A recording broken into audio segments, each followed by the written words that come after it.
Hey there, welcome to Funlearn Talks, the podcast where we break down business, technology, and history into stories that sparks your mind and makes you smarter. I'm Adi, and we explore ideas that shape the world, from empires and entrepreneurs to code and culture. If you love connecting dots and asking why things are the way they are, you're in the right place. Let's get started with today's story. Imagine for a moment that you're a French clergyman during the chaos of the French Revolution. Your loyalty is being pulled in two directions, between your faith and your state. It's an emotional tug-of-war that no one envies. And as if personal crises weren't enough, the financial landscape is about to shift dramatically with the introduction of a new currency, the Assignat. Devised as a solution to stabilize France's economy, the consequences, unfortunately, turned catastrophic.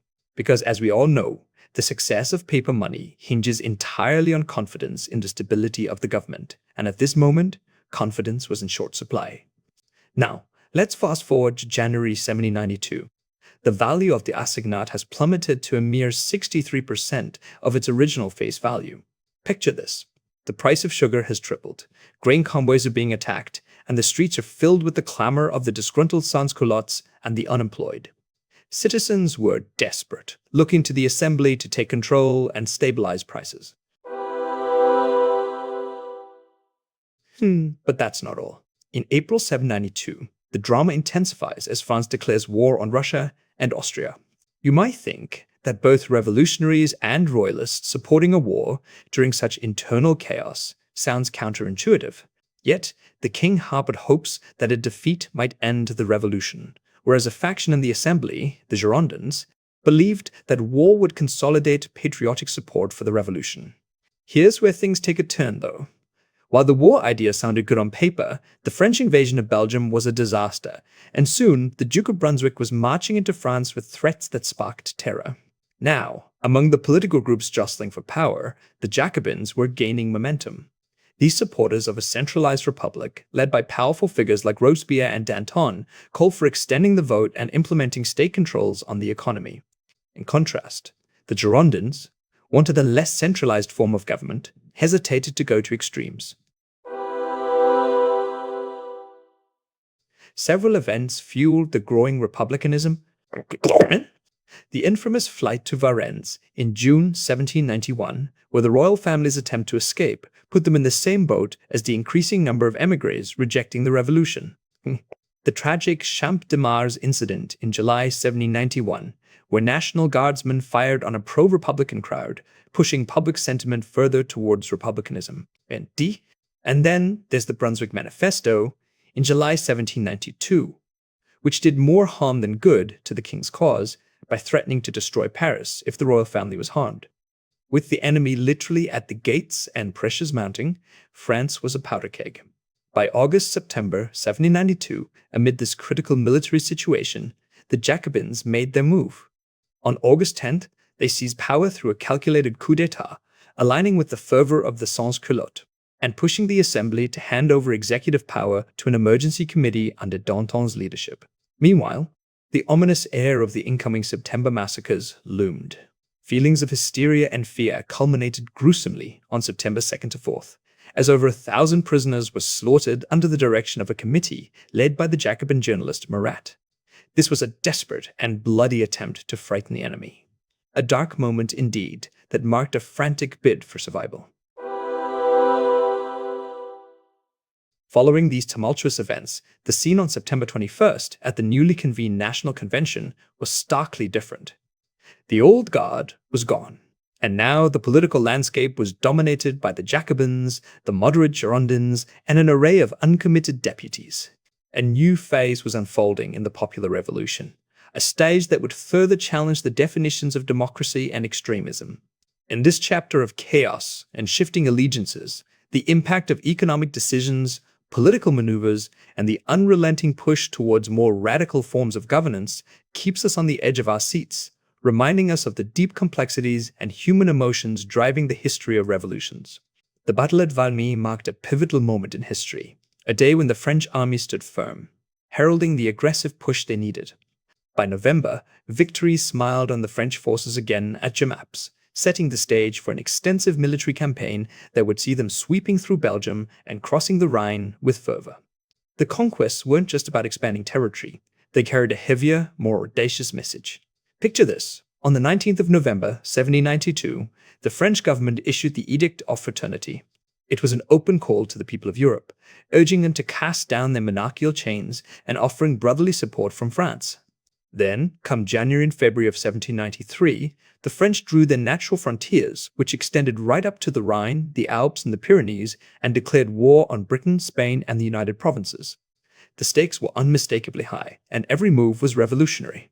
Now, let's not forget how British involvement came into play, largely due to the threat to their commercial interests after the French opened the Scheid River to trade. The political chessboard was growing more intricate by the day, especially when Dumouriez, a prominent general, defected to the Austrians after his defeat at Neerwinden. This act significantly altered the balance of power. As we delve deeper into the dynamics of power during this tumultuous period, we find the Jacobins seizing the moment. The execution of the king on January 25 wasn't just a political statement, it was a precursor to the Jacobin stride toward a wartime dictatorship. By March, power was consolidated into the hands of the Committees of Public Safety and General Security. Though the Girondins had approved this as a temporary solution, their days were numbered. And indeed, by the 2nd of June, 1793, the Girondins found themselves ousted, claimed to be sympathetic to federalism, a stance vulnerable at times of military crisis. They were arrested, powered by a revolutionary army paid to maintain order at 40 sous a day. The Jacobins, guided by extremist journalists like Hebert and backed by radical groups like the Enrages, tightened their grip. The trajectory of their rule, however, remained uncertain, swayed by their radical allies and the overall goals of the revolution. This drive towards a central, powerful state was underscored by pressing threats and internal crises. Imagine the turmoil. By mid-1793, uprisings spearheaded by royalists and clerics erupted in regions like Brittany and La Vendée, while economic turmoil ravaged the lands. With the currency, the Assignat, plummeting in value to a mere 22% by August, food shortages stirred the public into riots. Amid these crises, a figure like Robespierre saw an ideological battleground. Often painted as a man of violence, he was, in essence, an idealist, deeply influenced by Rousseau's ideals. Robespierre envisioned purging France of corruption to pave the way for a true democracy of virtuous, small property owners. His methods? Harsh, uncompromising, requiring an iron hand and the temporary suspension of liberties. And thus began what we now recall as the Reign of Terror. The name itself sends chills, doesn't it? This period was characterized by decisive, severe controls to ensure the revolutionary government maintained its grasp. Economic measures like the Law of Maximum were implemented in September 1793 to control prices and wages, while food rationing systems were established. Then there was the Dechristianization campaign, aimed at diminishing the church's counter-revolutionary influence. This initiative resonated deeply with the atheist Hebertists, who saw the church as a bastion of the old regime's remaining power. Through these sweeping changes and drastic measures, the narrative of the French Revolution continued to unfold, a testament to the fierce tug-of-war between ideals and reality, between revolutionary fervor and the harshness of political necessities.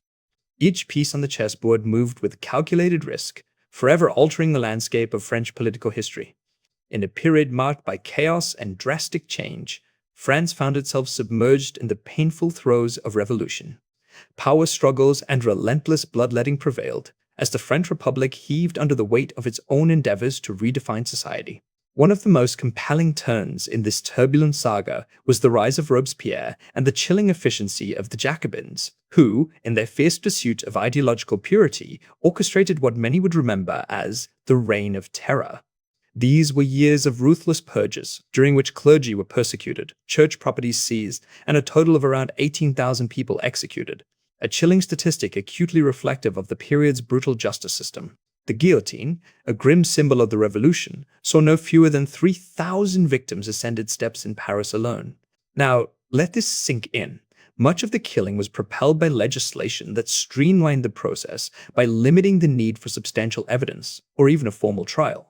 Instead, roving Jacobin representatives, armed with expansive powers, became harbingers of swift and often merciless judgment. The death toll, as unsettling as it is, doesn't even account for those lost in internal conflicts like the civil war in La Vendée, or at the hands of overzealous figures such as Fouché and Carrier, whose actions in places like Nantes are often described as outright butcheries. As the internal revolt subsided by the end of 1793, with critical cities like Rouen, Caen, Bordeaux, and Toulon recaptured from internal foes, the revolution appeared momentarily successful in quelling its immediate threats, further facilitated by a noteworthy victory at Fleurus in June 1794. However, success on the battlefield did little to mend the deep fissures forming within the revolutionary government itself. Robespierre, increasingly isolated by his radical policies and stringent dictates, faced opposition not just from his political adversaries, but also from within his own ranks. The unity once shared among the Jacobins began to dissolve as sides were picked between the extremists and the moderates. His peculiar religious views and the alienation of essential societal groups only exacerbated the situation. Desperation clearly looming, Robespierre's grip on power weakened, marked by the execution of both Hebert and the Dantonist groups that either pushed too hard for social revolution or, conversely, advocated for the cessation of the terror. Amid these executions, distrust brewed among the revolutionaries, each fearing they might be next on Robespierre's list. It was within this climate of fear and the diminished need for such a rigid dictatorship that the seeds for his downfall were sown. The erstwhile revolutionary hero became the victim of the very mechanism he helped to establish. This culminated in the events of 27 to 28 July 1794, a period famously referred to as the coup de Thermidor, where Robespierre and his closest allies were arrested and executed without the mercy once denied to so many others. His fall marked the end of one chapter and opened another, the Republic of the Thermidorians. This new era beckoned in a class of republicans who gained considerable wealth and property, notably from the émigré aristocrats and clergymen they displaced. This shift not only signified a change in power, but also uncovered the shifting sands upon which political fortunes stood during the French Revolution. The legacy of these events is a testament to the complexities of revolutionary fervor, where the quest for liberty and equality often veered into tyranny and oppression.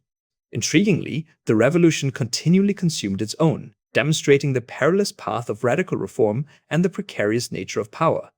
As the late 18th century unfolded, France was a nation caught in the throes of high-stakes political drama and relentless military campaigns. Imagine a country where every year the political landscape shifted almost as fast as the battlefield lines. By the time 1795 rolled around, the French had been through the fire of revolution, the heat of the terror, and they were charting a new course, cautiously navigating between monarchy and a more radical republicanism.